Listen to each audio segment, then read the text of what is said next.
start opening those chocolate bars because you'll need to find that golden ticket if you want to join us for Willy Wonka and the Chocolate Factory. Stay with us.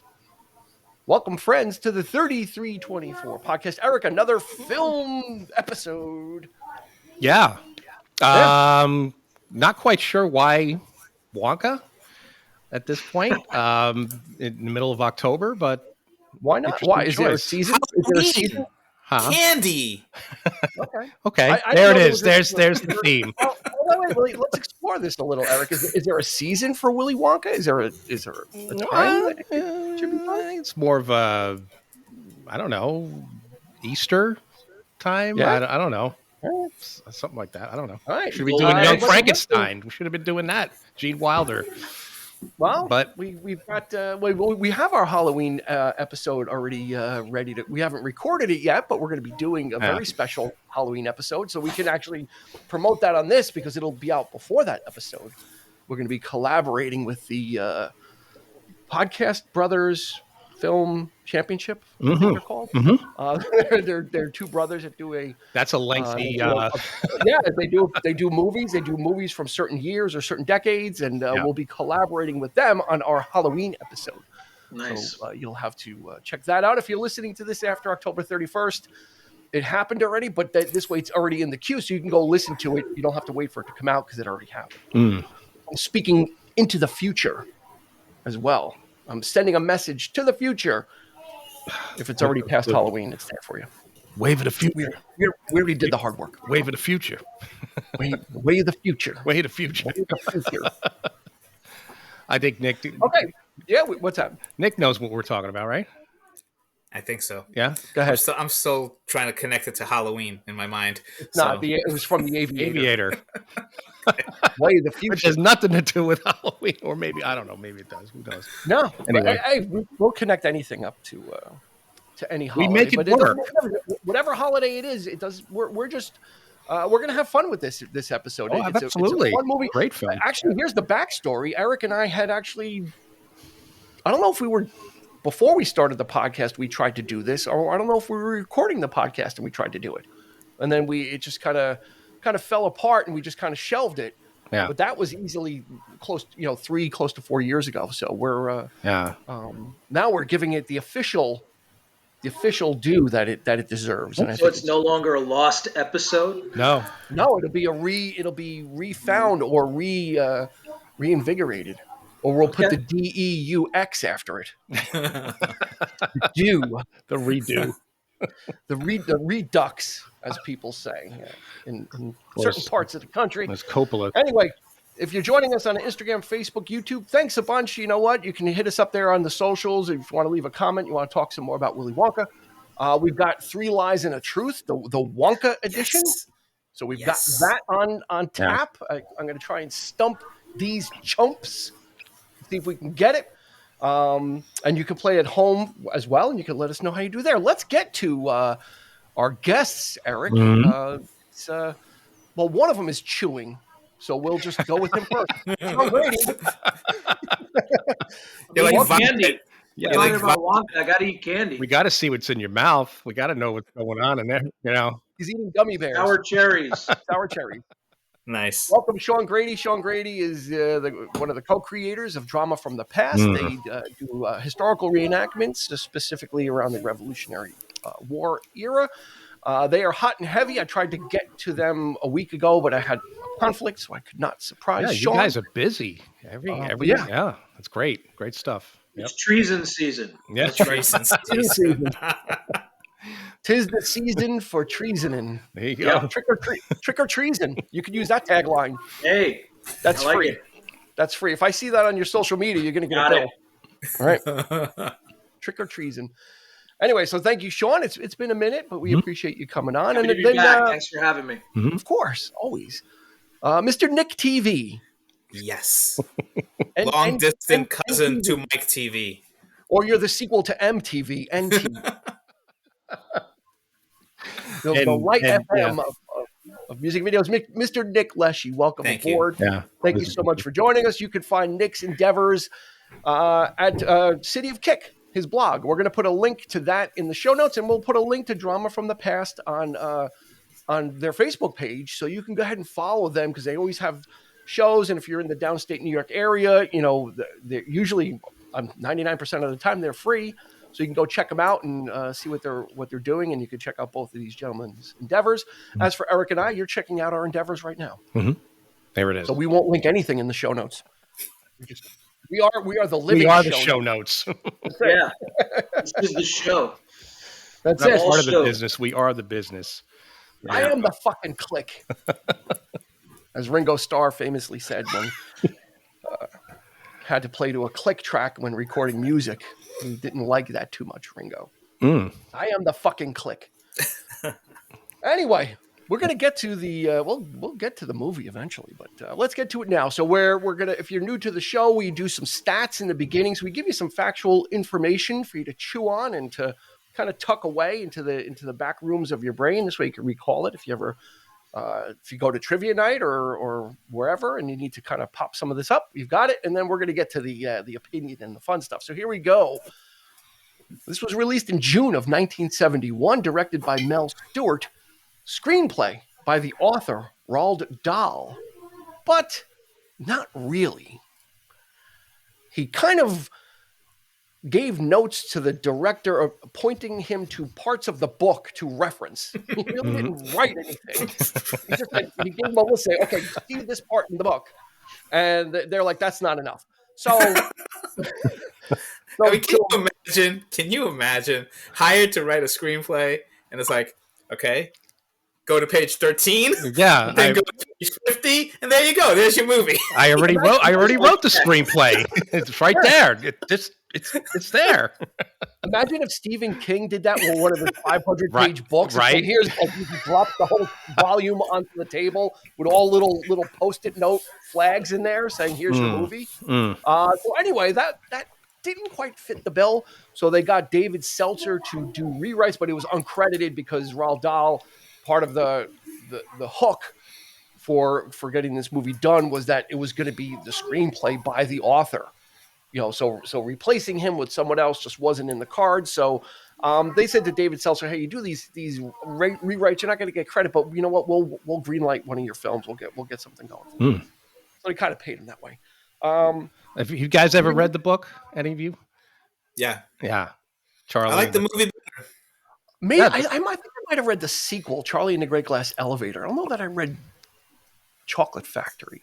Chocolate Factory is actually quite dark, which I guess it does kind of fit the season, which is what I was kind of where I was going with it. But it's I knew that was going to come up in the conversation. But yes, I just remember the book being very dark. Just decide. So yeah, the movie was any indication of what the book was. It would have been a lot. Yeah. Worse. A horror they film, got a lot of it. They got a lot of it across. This had a $3 million budget. Only made $4 million in the theater. Really didn't do much of anything. It was just kind of came and went. Oddly enough, this film was co-produced by the Quaker Oats Company, who is not in the movie business whatsoever. Yeah, but they were invested in this because they were going to be tying in actual candy, actual Wonka candy, to sell to the kids or the population at large. So I forgot who it was, but they convinced Quaker Oats to come on as a kind of a financial backer. And it's actually in the beginning credits. If you look at the very bottom, it says like Quaker Oats Company. Yeah. In the beginning credits, the beginning crawl stuff at the very bottom. So yeah, very curious that this was kind of a beloved book, but then also made with the express intent to tie in candy. Right? We're gonna pay for this film or help pay for it because we want to sell the candy. We want to make the Wonka candy, which they did.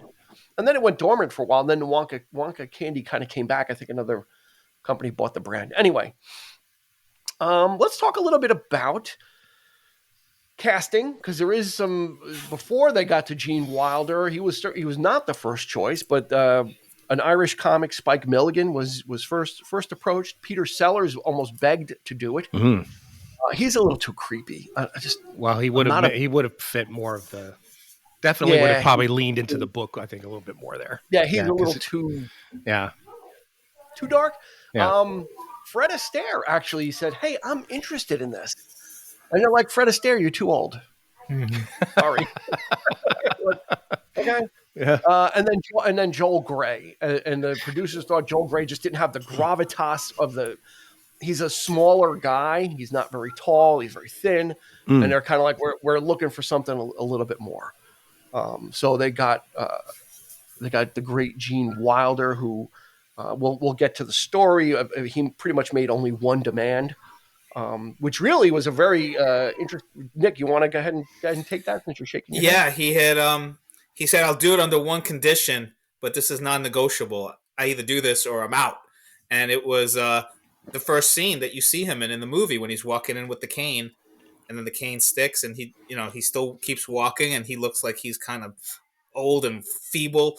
And then he just does a somersault and jumps up, and everybody starts cheering. So apparently they filmed that without anybody knowing. So it was a surprise to all the extras on the set. So that applause was legit. Like that was their reaction to seeing it. So it was a great great entry, I think, for the character. And he said the reason he did it was because he wanted everybody to then not trust anything that's coming out of Willy Wonka's mouth. Like, is he being truthful? Is he lying? So I think that was great. Yeah, it was a great way to set the introduction for the character.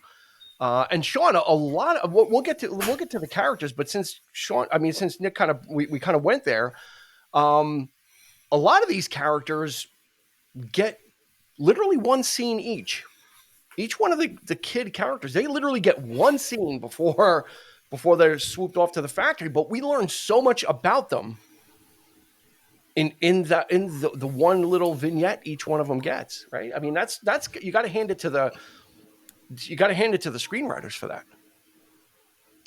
Yeah, it's amazing. Like, and you see how undeserving they are of the great fortune that they have. Found Veruca's dad, paid for all the box, made sure that she had that ticket.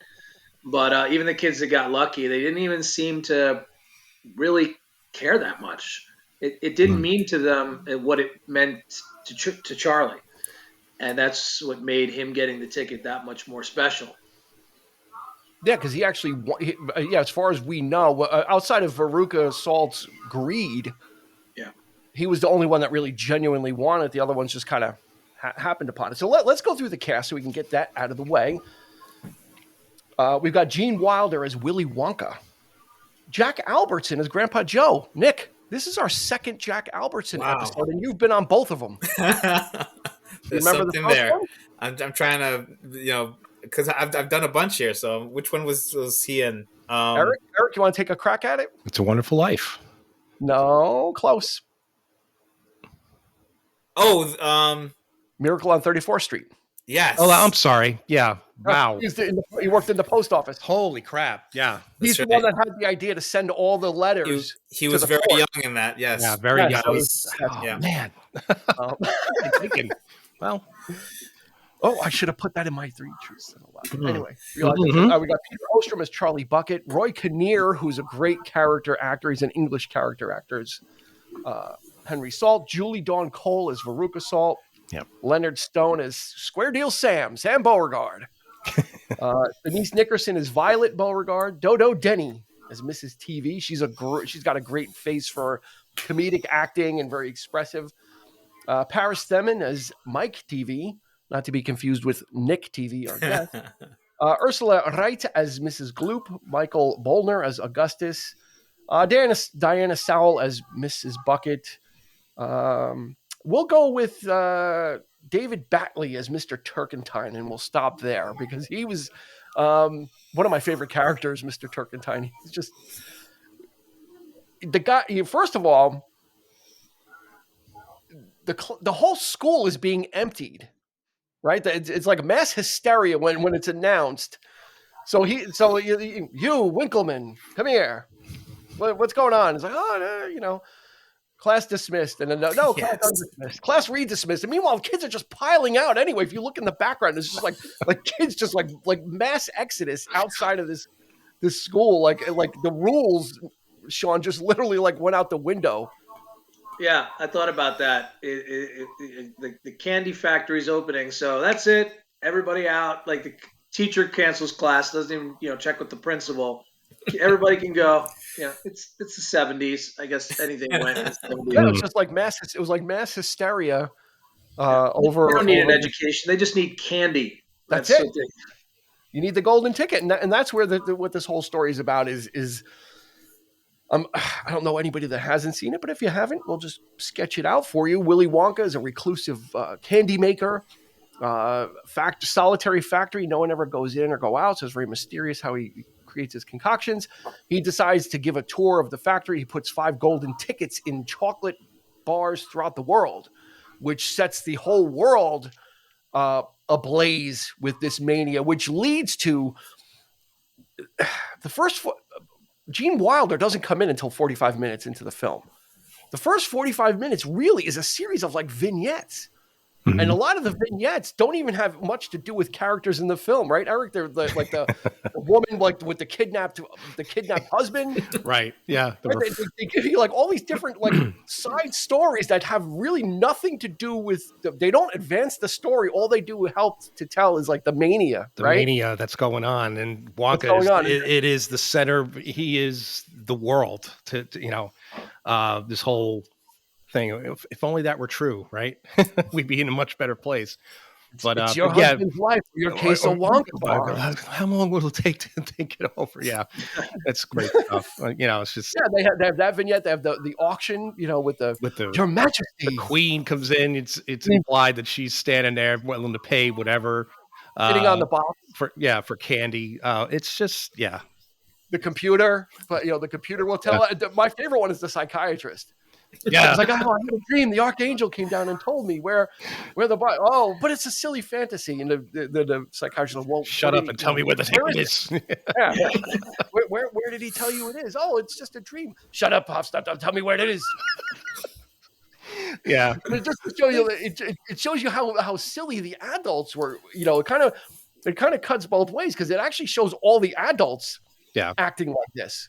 I think the only sane person in the room is that one reporter who was pretty straight on, and he's reporting it, and he's like, "Yeah, it's I there's more important things to talk about, but for the life of me, I can't think of what that is right now." So it was like, but he kept it straight, and just great satire about how mania can spread, and like I said, there's no they don't show any kids in any of those vignettes. It's all adults acting crazy and acting like, they're actually worse than the kids, right? They're children themselves. Nobody's grown up when it comes to this, this candy and this guy and this the mystery that is Willy Wonka. But and then you've got Charlie Bucket, who is he's on the really downside of poverty. I mean, they're and we could talk. I don't want to. We could pull apart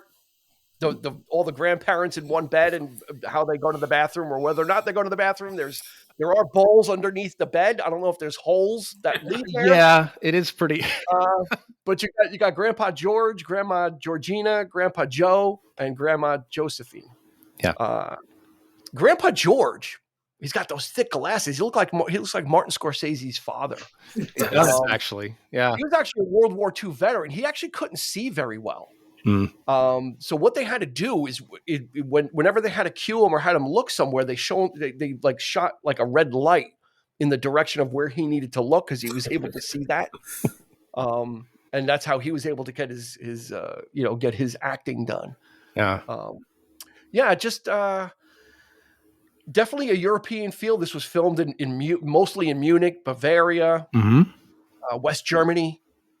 Interesting locales, very British, but a very sort of British production. Most of the actors are British themselves. But then there's an American Stewart I didn't know was American though. Like, I thought he was a British director. When you watch behind the scenes and I hear him, I'm like, whoa. That kind of just surprised me that he was actually an American director, but in all these places, family speaks English, right, Nick? I mean, so it gives you that. I think they wanted to get that kind of you don't know where it's taking place, because it's certainly definitely not the United States, because you could, it doesn't it has that European feel. But then, the Mr. Turkentine is English, but then the family is American, and so it's kind of like that amalgamation of a lot of different, which creates like this fantasy world. Yeah, exactly. It does create this kind of off-putting, a little weirdness going on, and the screenwriter too that they brought in to rewrite. He did like The Omen. He did like these kind of horror, kind of weird, off-putting kind of things. So it's just the whole thing kind of feels off, but it's funny as heck. And making it into a musical was also genius. Because it's not, it's not. I mean, the original source material is dark. It's like all of his kind of the witches and all that stuff. They're kind of dark for kids' fantasy, And he was annoyed when this came out. He was like, "This is not, my story. It's about Willy Wonka. It's supposed to be about Charlie.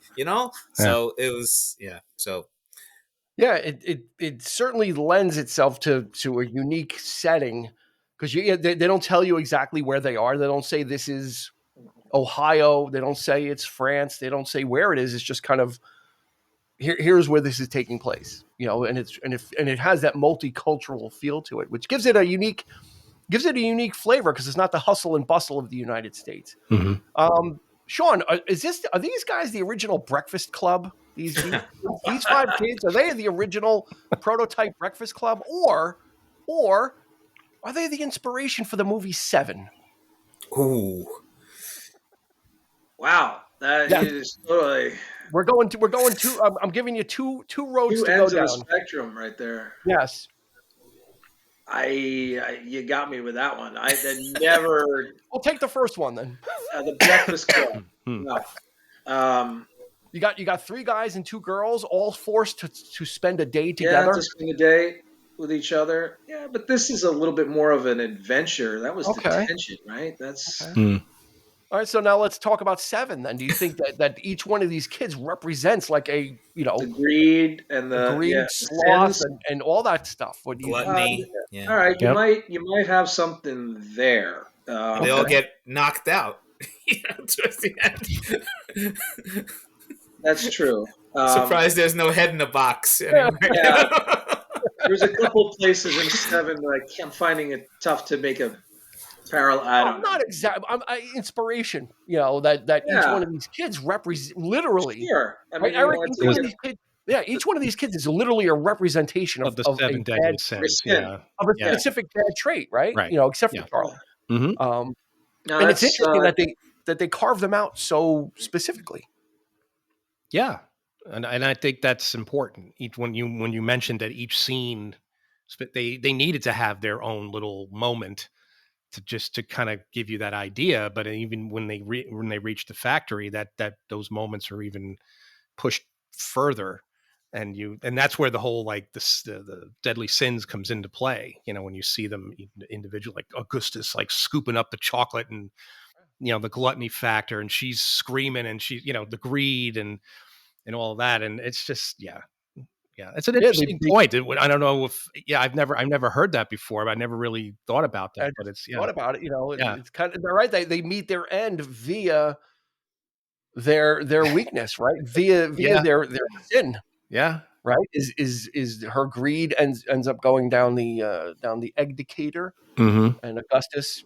So it's kind of like what, I'm not trying to bring people down, but when you think about it, this is kind of this is a kid's film, but it deals with these kids are not good. No, and we don't get to see them redeemed either. No. All we hear is, hopefully they'll be a little wiser. Right. Yeah. But we don't, so you don't see the kids like, oh, we're so sorry, we're going to be good kids. It's like they're going to go back to their terrible lives and maybe be a little wiser. Yeah. And the parents they obviously don't, as the Oompa Loompas point out.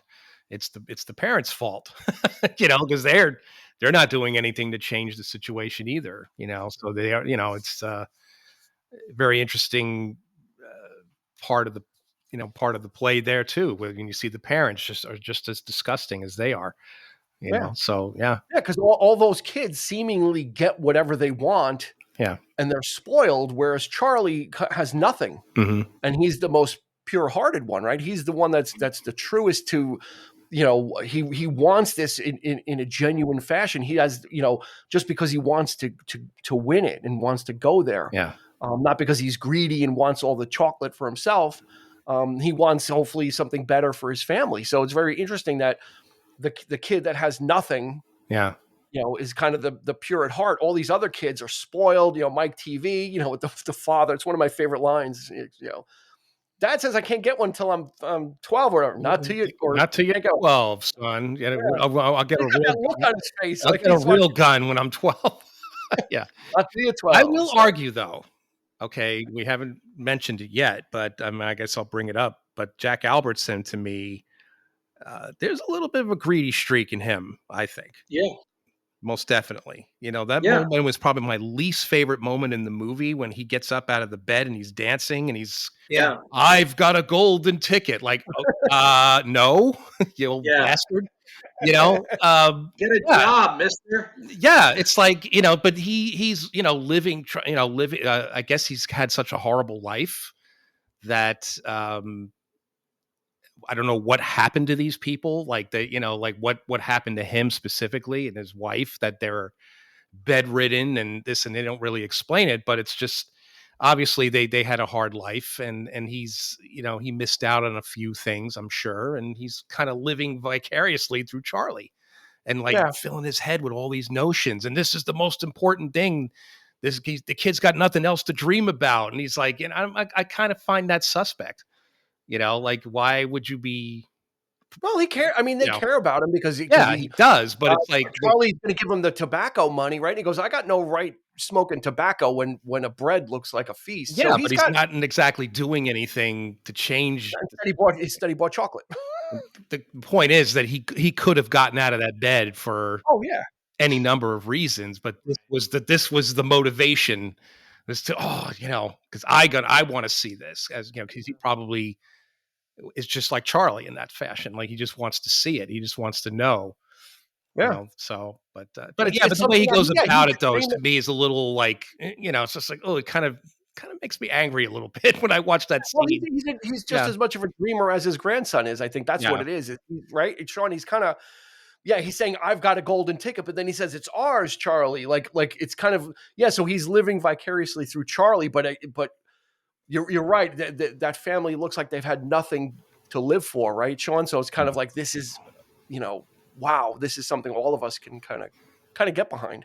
Yeah. I mean, I guess everybody has money for tobacco when they're struggling. And Grandpa, I mean, and they're not infallible. They go into the factory and they drink the fizzy seltzer that makes it, and they're like, let's do this. And they've seen somebody get theirs. It's not like this was, and they still played with fire, and they made them, and they got lucky that they burped. Otherwise, their end would have been really like the fan. I remember seeing that going, oh, like, that's going to be awful. Yeah. And then Grandpa burps, thankfully, and then they, burping helps, for once in your life, and out loud, burps are great.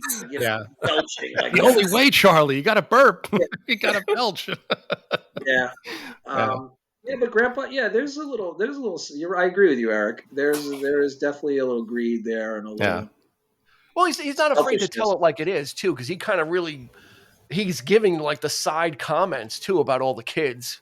Mm-hmm. What she needs is a good kick in the pants. Mm-hmm. Like he's not afraid to kind of to call it like it is with these. He sees, and maybe because Charlie is so good, that he immediately sees how horrible all these kids are. That they're just awful. Do you think? We'll toss this question around. Do you think he knew? Do you think Wonka knew where the tickets were going to go? Because the fact that here, I'll give you guys one tip is the guy from Argentina, the gambler who found the fifth ticket. Yeah, there was never any footage of quote unquote Slugworth, because Slugworth was at every ticket finding, right? Every ticket reveal, but they never showed the final ticket being shown, being found. And Slugworth, he's reclusive. So do you think that Wonka knew where these tickets were going to go? I thought about and that. that Charlie was the ultimate destination for the final ticket. I think the end pretty much. I think that pretty much justifies that theory. I think at the end, because he sought him out. It was like when he says that this was a test. That's a very good. It's a very good point. And like I guess he had to go through like picking these horrible kids just to prove his point. They were all kids. Yeah, I mean, he must have known then that they were all like really bad children, obviously not worthy of the factory and the prize. But to put Charlie in with that group, Sean, do you think that was kind of like part of the test? Or Nick? It seems that way. Yeah, and they were all kids. Like no adults won these tickets. Yeah. It was for everybody, right? It wasn't just for kids. Mm-hmm. You got one guest, right? And then, of course, they got to bring their parents because you're not going to go to a strange person's candy factory. You know, can't take candy from strangers, right? But you can spend the money. Totally goes against that. Yeah, Nick, what do you have for that? I don't think he planted them, because I think that would have made it. Why not just send them in the mail and say, okay, I'm inviting you to, you know what I mean? But I do think it is kind of weird that they meet their demise so specifically to their vice, right? Yeah. So I think the fact that you had Slugworth there and find out in the end he's working for Wonka, right? They are watching who wins, and I think they are kind of exploring what their vices are. So I mean, he finds that extra coin. Yeah, well, let me put that to you then, Nick, because that's where I'm going with that. Is Charlie finds some money in a sewer. He goes to, after the mania has died, right? Because the other ticket was supposedly found. He goes to the candy shop and he buys a Scrumdiddly-Umptious bar. Mm-hmm. And he wolfs it. He like inhales it, and he's like, give me another one. And the candy guy says, why don't you try a regular Wonka bar instead? Yeah. Right. And he hands it to him, and the camera kind of stays on him for a moment, like he's got that creepy smirk on his face. Here's the this is the one, like, because he, it's not a it seems it doesn't seem like it was that random of a statement. He's like, why don't you try this one instead? Yeah. He's on the payroll. Can I just say something about that? Go ahead. In the beginning, he gives out free candy to all the kids. Yes, I was just showering them. Give me that money, Charlie, you poor kid. Like, thank you, Sean. Thank you. I was going to. I was like, you gave away so much free candy to everybody in the world in the beginning scene. Yeah, he's Charlie singing the song. The kids are all like, he's throwing, showering with candy. He's like, well, now he's got to make it back. The kid who can't afford candy, you're going to take that his last nickel. Yeah. In front of a bunch of kids, you want to look like the benevolent candy guy, but when it's one-on-one, you're paying. Yeah. Okay. Right? He was, Well, I mean, is it Slugworth who's planning the tickets then? Maybe because he's there. Is he the one? Yeah, he might be the one that he's obviously being paid to do this. He's literally. When I watched it today, if you look at the scene in the salt factory with Veruca Salt, there's a scene. The scene is going on, and you can see the floor behind them when they're unwrapping all the candy bars. Slugworth is actually carrying a case of chocolate to like one of the women. Okay. You have to watch it. Like I rewound. I'm like, wait, is that him? Because he was obviously there, but he's carrying a box of chocolates. So so that makes sense too. That Mr. Wilkinson, Slugworth, is making sure that those boxes are found by the people that he wants to find them. Right? Because you're right. All of a sudden, because he always happens to be there as well.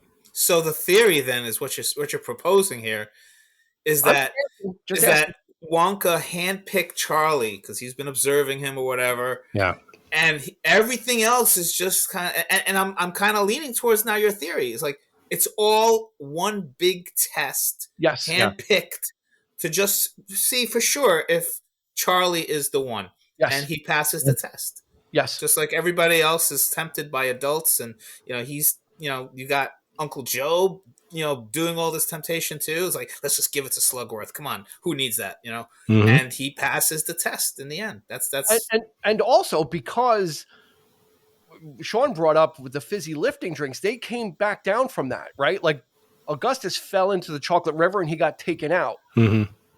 Mike shrunk himself, so there's nothing he can do. So all the other kids kind of did it to themselves, but Charlie, they drank the fizzy lifting drinks, but were able to come back down. So that seems to me like it was that was a forgivable sin, because in the end it was about the everlasting gobstopper was the key. Yeah. So assumedly, if one of those other kids, let's say some of the other kids made it and they kept the everlasting gobstopper, they would have failed anyway, even if they didn't do the bad things that they had done. Mm-hmm. Right. The key was giving back the gobstopper. Right. But he left the door Charlie open. Charlie could have done whatever he wanted, The temptation was there when he says, "Oh, we can't. Oh, it's still in the works." The fizzy lifting drink. I mean, but nope, we can't give you any. But why bother showing them that if you're not gonna, So that was an invitation for to see what would happen. So you're in the running. Good point. Yeah. Very good, Dean. Your theory holds. It's great. No, it really is. There's a lot of chocolate. Yeah. No, it's just something I'd always thought about it, but mainly it started with with the candy guy, just how he points him in the direction of buying the chocolate that has the ticket in it, not one of the other, another one of the other bars, another minion of Wonka is most likely, Yeah, absolutely, he's definitely on the payroll. Yeah, he's definitely like probably the eyes and ears, and he probably knows that Charlie doesn't have a lot, because there's that terrible scene after the final ticket is quote unquote found and they're in school and Mr. Turkentine is teaching them percentages, Sean, right? And it's kind of like, well, how many did you open? He's like, 100, 150. And then Charlie's like, 2. 2? He's like, I can't figure out just 2. Terrible math teacher. Yeah. I was thinking, okay. At least he was honest. At least he didn't try to fake it. Sean, do you do that with your students? Tell them that the quiz you had on Friday will be on Monday before you've learned it on the Friday? No, I do not. You should try that. I'll go over well. You'll be able to get away with it once. Maybe once. Just once. There was some also in this film. There was some method acting going on. Apart from what Nick had told us about Gene Wilder wanting to do the whole Kane thing and that, there was a lot of scenes where certain actors weren't told what was going to happen to get genuine reactions, especially the final scene between Jack Albertson, Charlie, and Willy Wonka when he goes into the beautiful half office.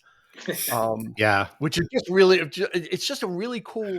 There's one really cool thing before I get to the method acting part is when Wonka goes to get the contract, right? Everything's in half. So the safe that it's in is literally in half. He opens the outer door, he opens the inner door and goes in and gets the contract when he could have just reached for it. Like the commitment to being in the world. Mm-hmm. Where most people probably would have just reached for it because it's right there, but he opened the half door and he opened the inner half door and then he got the contract out.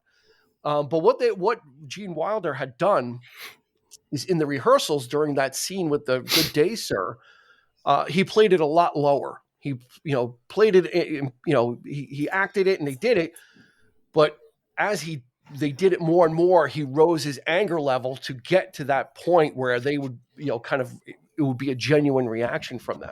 Mm-hmm. And I think that's a great Jack Albert. Like that's the scene I think that Jack Albertson gets to really shine in, right, Eric? When he just he's been laying in wait, like almost like he like too good to be true, and then he's not surprised, like you're a swindler and a cheat, and I think Jack Albertson really kind of rises to it. It's a great moment, and just the genius of Gene Wilder, just having these very specific ideas and just that was him. Great success. Everything that he's ever done has been those kinds of decisions, and yeah, that reaction. Can you imagine just, from Charlie's point of view, the kid, Ostrom's point of view of him, Gene Wilder just screaming at you like that, just, at an, like, totally unexpected, just, yeah, I can't imagine that. I mean, because he's a maniac anyway. Everything when he gets going, man, he's at his best when he's just so manic and so crazed and yeah, fantastic. Yeah. Yeah, I think that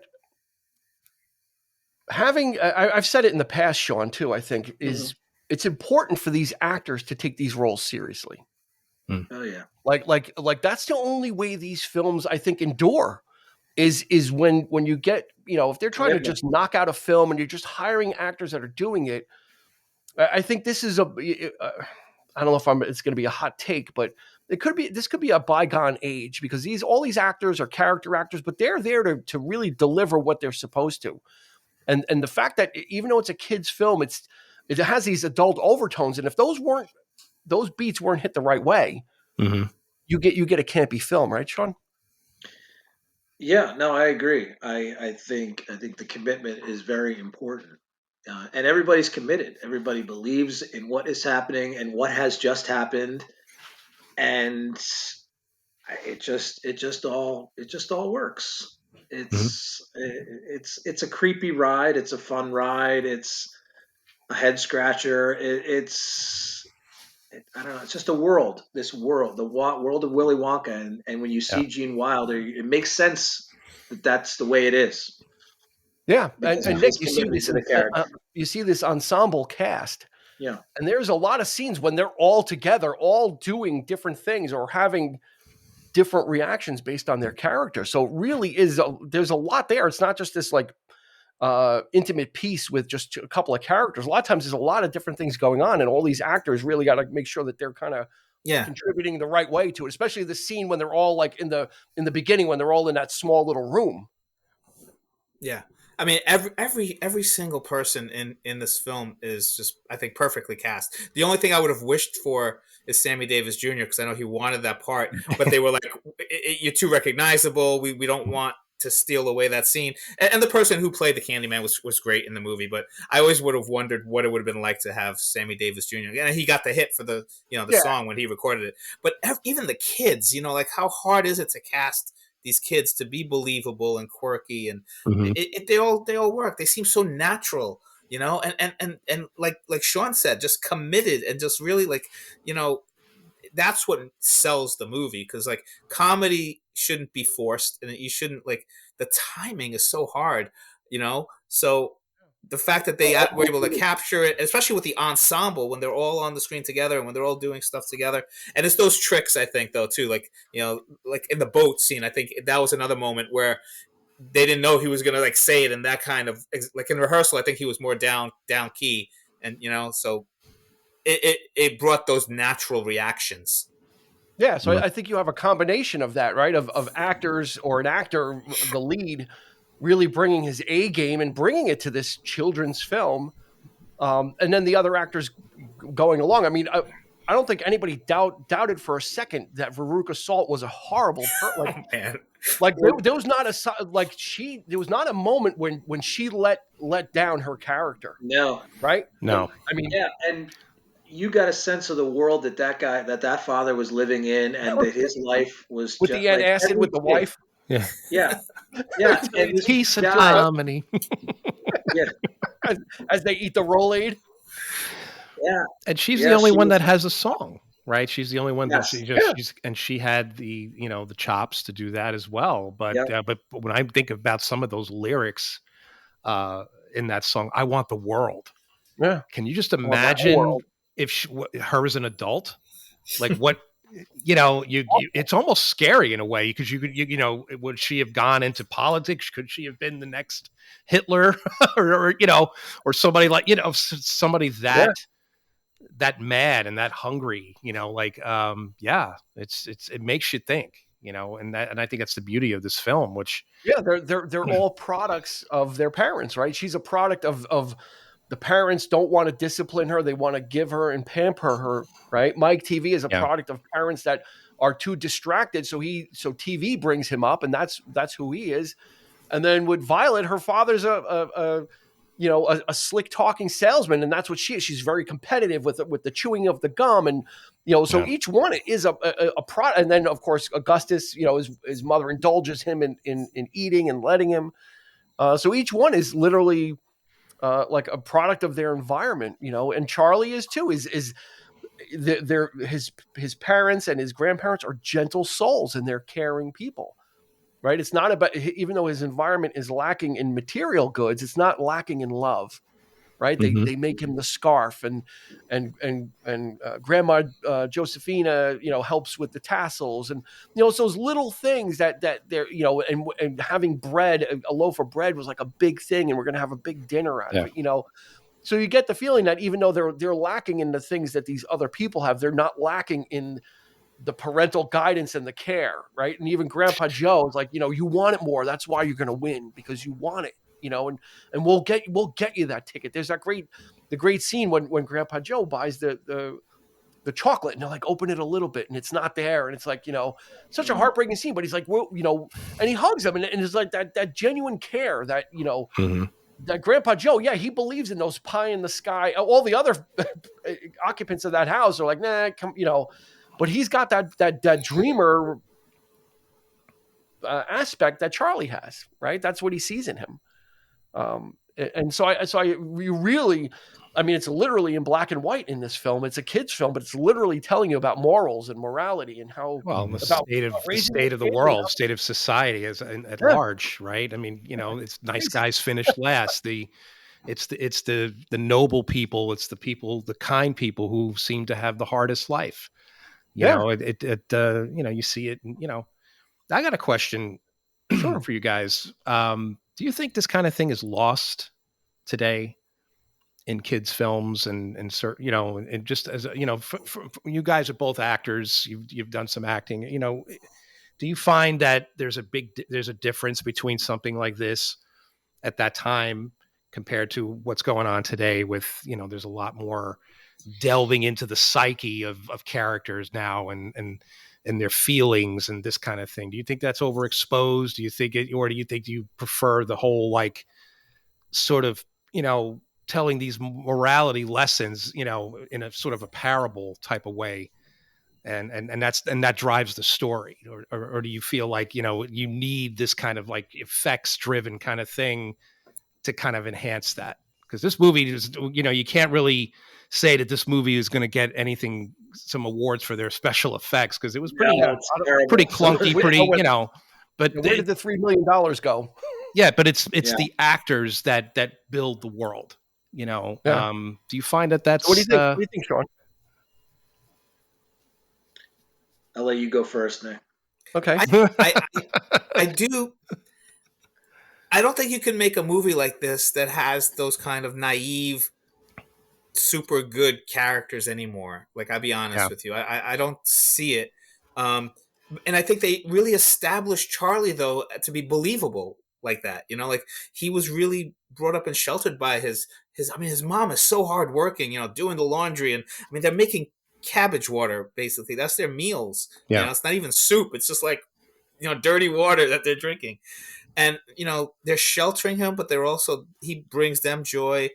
And I don't know, nowadays you kind of need those kind of cynical kind of characters. I really like the new Wonka remake, and it had, I think, some of those kind of moral lessons in there. It doesn't compare to the original. And it's certainly better than the Tim Burton version, right? Yeah. Which I love Tim Burton movies, but I thought that was like, I got stung by that one, so I'm not going to go see anything Wonka related after. I'll tell you though, the Wonka remake worked for me because it took the movie as its inspiration. There's a lot of like, I don't want to give things away, but if you go see it, there's a lot of things that tie back to the movie. And I think it's a prequel, and I think Timothy Chalamet was fantastic in the role. He didn't mimic Gene Wilder, But he had that innocence in the movie that we were talking about, Eric, that I think nowadays, I think you need that in certain films, especially kids films. But we live in an age where even just making a movie that's rated G is kind of, passe. Yeah. But this is edgy, this, like you were saying, it has dark moments and it's so edgy, but at its heart there is that moral where at the end you say, okay, wow, I see what they were doing here. And it's not hitting you over the head, even though it's so blatant. When the Oompa Loompas sing all these songs, it's like they're basically telling you the lessons. Here's the moral, kids. So Sean, what do you think? Yeah, I guess I would tend to agree. You don't see this kind of character anymore. Someone's always got a little bit of an edge to them, and but I will say that, like, when I watch this, I mean, there is a creepy factor to this movie. Too. Absolutely. The Slugworth stuff is just, it doesn't, I don't know, it's weird. And just some of the things that happen in the factory, like the licking of the wallpaper, it's just, it's trippy. It's like it's like that. So you have this wholesome character, and then you got all this weird stuff around it a little bit too sometimes. So do you think that's because it's a product of when it was made? Yes.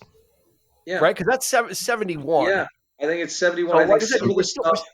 You're still in the counterculture hippie era. Yeah. Mm-hmm.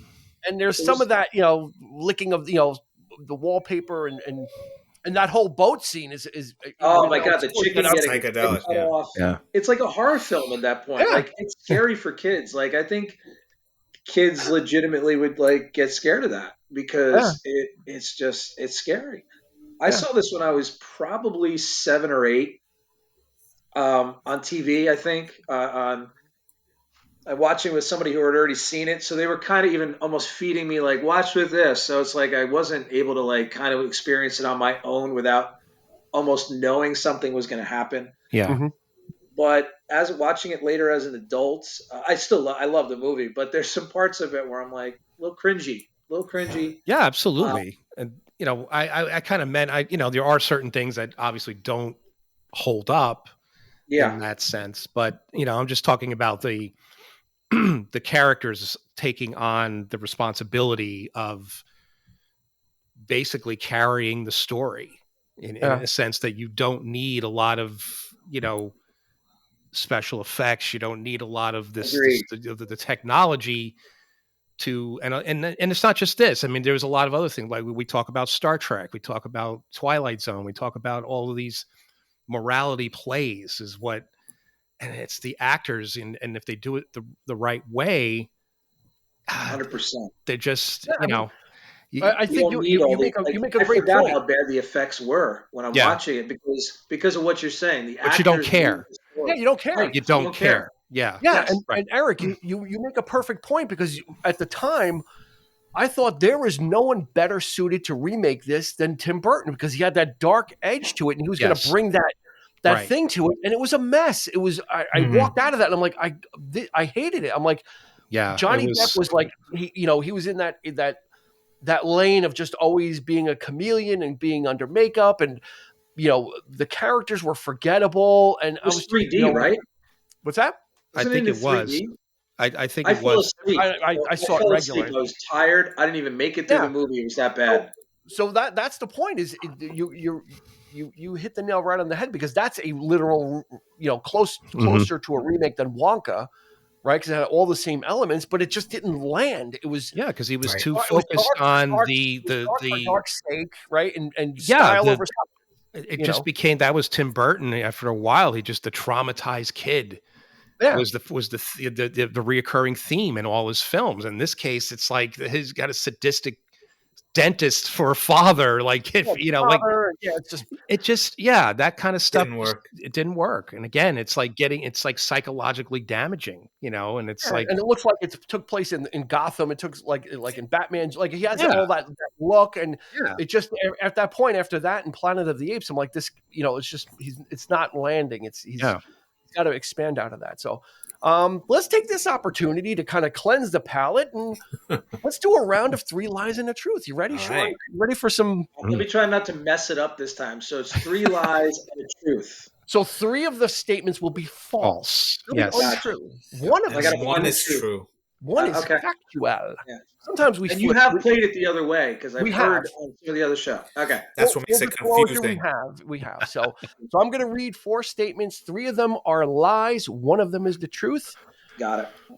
And then we'll go from there. And then you at home, you can play as well. I'm going to read them a couple times, and then you can let us know on Instagram, Facebook, or YouTube what your choice is and how you did. So here we go. 4 statements, 3 are lies, 1 is truth. Statement number 1, Julie Dawn Cole, who played Veruca Salt, actually auditioned for the role of Reagan in The Exorcist. Statement number 2, Gene Wilder stated that he enjoyed working with the young actors except for Denise Nickerson, who played Violet Beauregard, who Wilder said was a handful. Number 3, 5 of the Oompa Loompas actors were females. Final statement. Director and choreographer Bob Fosse would come to the set every day to complain about filming going over schedule, stopping him from filming his movie Cabaret. I'll go through this one more time. Julie Dawn Cole, who played Veruca Salt, auditioned for the role of Reagan in The Exorcist. Gene Wilder stated that he enjoyed working with the younger actors, except for Denise Nickerson, who played Violet Beauregard, because she was a handful. Statement number 3, 5 of the Oompa Loompas were female. Statement number 4, director and choreographer Bob Fosse would come to the set every day to complain about filming going over schedule because it was stopping him from working on his film. Who's going first? Let's go with Nick TV. No, I'm going to let Sean. Sean's going to. I want to make sure that. I want Sean to make sure that it's 3 lies and a truth. I don't want him to get nervous. Nick, go first. Nick TV. Right. This is tough. Which one is true? I know one of them is definitely not true. Okay. I don't know if I want to spoil it for the other ones, but good for you. One is out. So that leaves me with 3, and I'm gonna go with she auditioned for The Exorcist. Julie Dawn Cole auditioned for the role of Reagan in The Exorcist. The timing seems to be about the same. Mm-hmm. Yeah, I'm gonna go with that. That's the one I'm picking as the truth. That's the truth. Okay. Let's go over to Wonka, also known as Sean Grady. 3 of these are lies. I want you to tell me what the true statement is. Do you want them again, or are you good? No.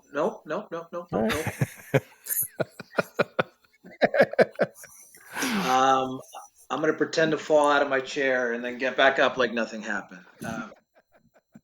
I'm going to go with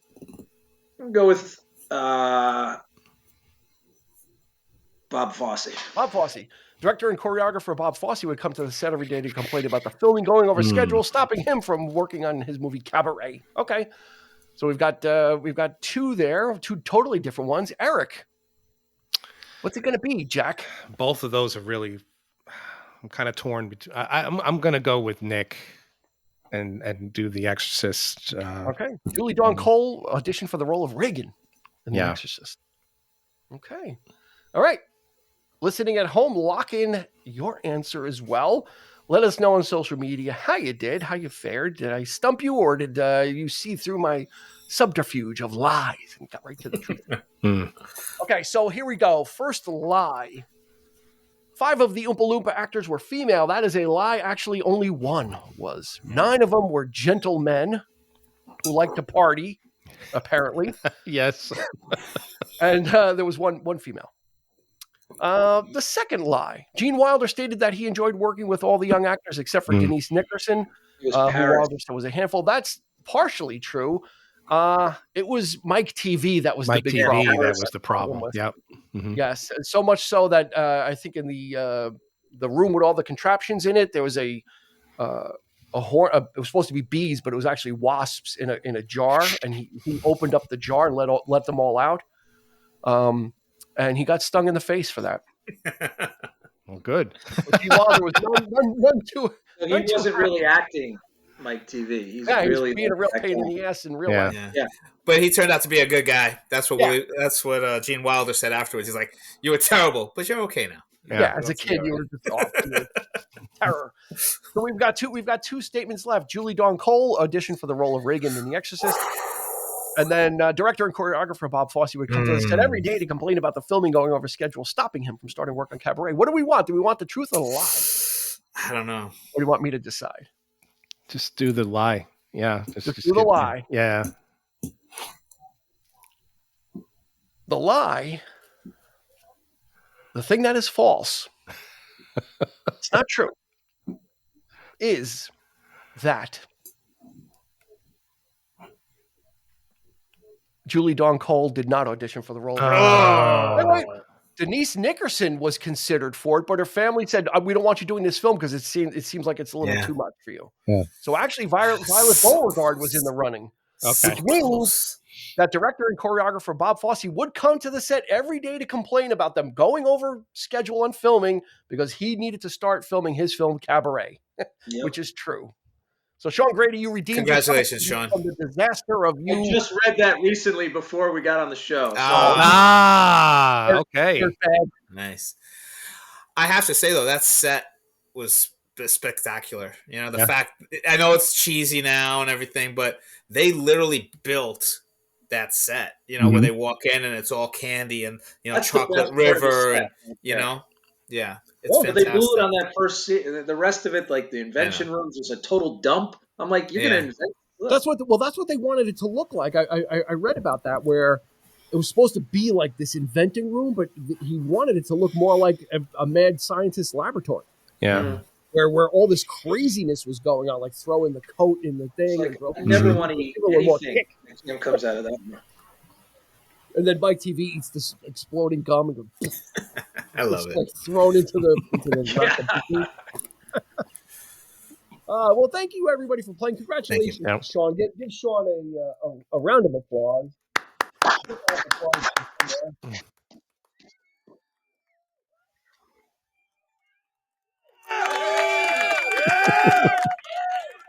There we go. Take it. Be quiet. Totally redeemed myself. Yes, you have. After that disaster of not even understanding where you were, I'm not even sure you knew you were on a podcast. I'm not sure. And then totally, you were playing a different game. But you have totally redeemed yourself. And if I got it wrong, I had my fingers crossed behind my back. That's like, right? Yeah, but Sean, was it really a guess then? No, I knew it. No, I knew it. But I'm just saying, if I didn't know it, you played it well. Cross my fingers, and then I'd. Oh man! For someone who knew it, you were like, you know, which one could it be? I don't know. Yeah, he kind of played it. Played it well. Played it well. You did well played, sir. Well, you played the game well. Game didn't play you. The second best poker face that we've seen on this podcast. Yeah, totally kept it together. All right, why don't we do let's do a quick round of favorite scenes. There's a lot to chew on because there's so many great performances. It's like there's even, like I said, even the bit players, even those vignettes, those people are selling each and every little scene, and they're only in one scene, but they totally like really give you your money's worth for each scene that everybody's in. So let's start with Nick. Nick, what's one that really kind of? I love the ending. I love all the kids' deaths. Maybe they didn't die. They didn't die. Okay. I have to say, Pure Imagination. That's a beautiful song, and it's just really heartfelt. And I love that scene. I mean, that's to me, that's the heart of the movie. I love that. So that's what I think. It actually gives you an insight to Wonka that is maybe not so as crazy as we're led to believe or eccentric, right? That, you know, he's got something, you know, he kind of does reveal a little bit about his kind of philosophy on life. Yeah. Really is what it is. You know, it's not a crazy manic song. It's actually a very nice ballad written by Anthony Noodley. Sean, what do you got? Shawnka? My favorite scene, but I noticed something about my favorite scene last night when I was watching. I always love the fizzy drink scene when they're able to fly. Because I mean, who doesn't want to do that? You know, get up there. But I saw like in Charlie's pants, you can see like wires. I'm like, oh, that's terrible. I wish I didn't see that. But I love it. I think that's fun. Him and his grandfather, and you know, they're able to get out. They don't get chopped up, which is good. Yeah. But I always love that because it's something I wish I could do. I wish. Yeah, they didn't have Matrix level wire work then. It was a harness underneath the pants. Yeah. And they put no CG to erase the wires from seeing. But the bubbles kind of hit it well, didn't it? Bullet time was about 28 years away. Yeah. And it's reminiscent of that Mary Poppins scene, right? Where they laugh and they start floating up, Yeah. So, Eric, what do you got? I'm going to piggyback on Nick. I mean, I love the boat scene. It is the darkest scene in the movie. I mean, it's just, you start to wonder. I mean, like Gene Wilder is just a absolute fucking genius in that scene. I just love when he gets crazy like that. And then he just stopped the boat and then boom, everything just, I love that cut. But I'm also going to piggyback on the song because I kind of picked up on the idea that you could see in his facial expressions that he's up to something. You could definitely see, I get the impression that he is, you know what, I created something great here, but it's time for me to move on. I kind of got that vibe through the song. Like it's going to happen, but I think watching it again, you really get to see that in his eyes. And it's just the way he's like looking, sort of daydreaming and just, he's tired. It feels like he's tired that this, it's time for me to let somebody share this or something. I got that impression anyway. I don't know. But I just thought, just looking at him and the way he, sang the song, the pauses, was just can't say enough about the guy. He's sorely missed. Yeah. Sure. He's just, Before I get to my favorite scene, observation at the very end when Wonka is in his office, he's smoking a cigar. Yeah. I'm watching, I'm like, there's smoke coming from the desk. I'm like, what? Like, I was like, and I had to watch it again. And then he like has the cigar. I'm like, I was like, so it almost seems like he's almost like a huckster, like doesn't even isn't living his what he portrays himself to be. But back then it wasn't a thing. Anyway, my favorite scene is a bunch of them. Well, it's a bunch of things that Gene Wilder does. Everything he does to how he disrespects the parents. Yes. Right? Stop. Help. Please. Murder. He's so sardonic to these parents. All questions must be in the form of writing. Yeah. And then he just totally he totally he is very disinterested in what the parents have to say. Mm-hmm. Right? He's more focused on even though he knows the kid, 3 naughty kids gone and whatever. Like he knows that these kids are bad, and he knows that, and he probably knows that it's the parents that are the reason. Mm-hmm. And it's like so his dismissiveness at each turn, especially with the whole contract scene.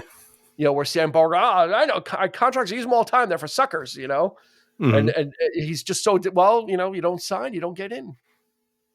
So I just like that. I like how the fine print at the very bottom. And it's funny at the end when he gets the contract out, it's only half the contract. That's why he's like, et cetera, memo bis punicatum delegate, because every time he says et cetera, it's because half the contract is gone. When you look at it, it's only half there. So I mean, I'll tell you, this move, it's those little things that they pay attention to, for sure, that make this, but like what those are easy corners to cut. He could have pulled out a full contract, but the fact that it was half, it's all those little details that help elevate this. Again, not treating it, because it is as much an adult film. I would say, and I think that was the intent. Is actually probably geared like most good children's films. It has that other level. Yep. Mm-hmm. Right. That like as a kid, you're watching it, and as an adult, you're getting the stuff that the kids are not picking up on. That sardonic humor and the satire of society with all those vignettes, and it might be fun for a kid, but as an adult, you're like, well, this is the way society is when and they had to make it so ludicrous too, right? I mean, you had why there's no logical explanation for why everything's cut in half. It just adds to the eccentricity of the whole thing. And the glass elevator, will be cut to ribbons. And there's like an element of danger in every little in every scene. It's almost like an Indiana Jones movie in a sense. Like there's pitfalls, and these kids are put in real danger, and he knows this too, which makes it even more. And then his attitude about the whole thing is like, you're right. He's just like, don't stop, because he knows that maybe they're not in real danger, but they get what they deserve. And I think, or like I said, when they go through the glass elevator, we'll be torn to ribbons, possibly. Yeah. Like maybe, I don't, we'll see. So very kind of, just kind of takes things as they come. So, if you haven't seen this, oh boy, you're in for a treat. We gave it all away, but it's one of those. So much more though. Yeah, as an adult, you can watch this, and you'll get, like I said, you'll get a whole. I can watch it. I'm able to watch it from both aspects. I can watch this with kid eyes and get emotionally tied to it of Charlie's journey, but then I can also watch the satire stuff and totally be laughing as an adult about how they, about the greed and how it consumes everybody in trying to find these, the golden tickets. So, it's available for streaming right now, currently on, Prime and Google, wherever it is, it's available, but you can always, I'm sure, Eric, do you have the physical? I do. Got the media. I do own it. Yep. At the 4K?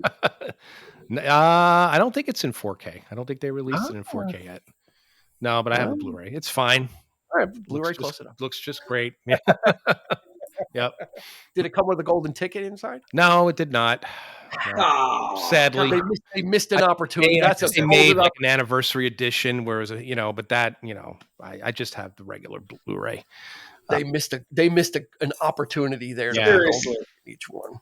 Yeah, and then do like a meet and greet, or you win something. No, I'm sure. Yeah, I seem to recall there was like a box and it had something in it. I'm sure it had it might have even had the piece of candy or something with it. Yeah, for sure. Sure. Yeah, you probably find it on eBay for like $1,000 or something. Should have had a little sample of blueberry juice. Yeah. Violet, you're turning violet, Violet.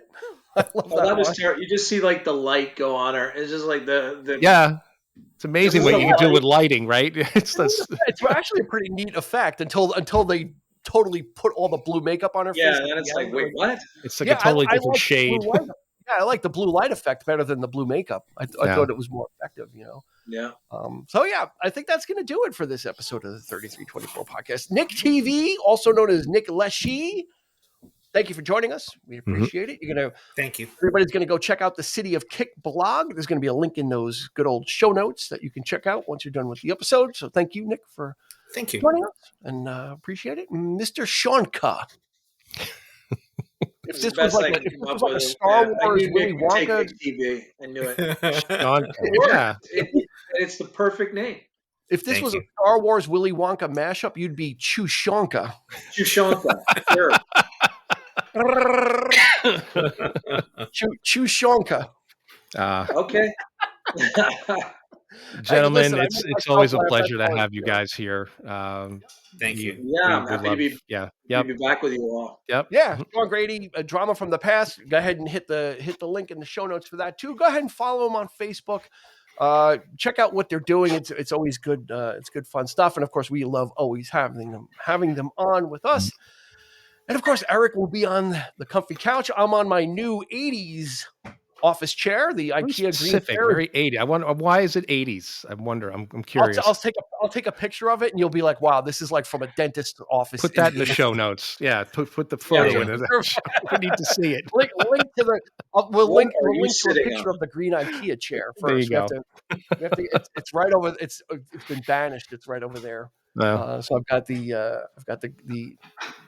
It's like sand colored tweed, like tweed fabric. It's so 80s. It's like, Anyway, enough about furniture. We'll do an IKEA episode in the future, and we can kind of talk about our favorite picks and sofas, chairs, and love seats. But for now, for Nick, for Sean, for Eric, this has been Dean, asking you to please be kind and go ahead and rewind.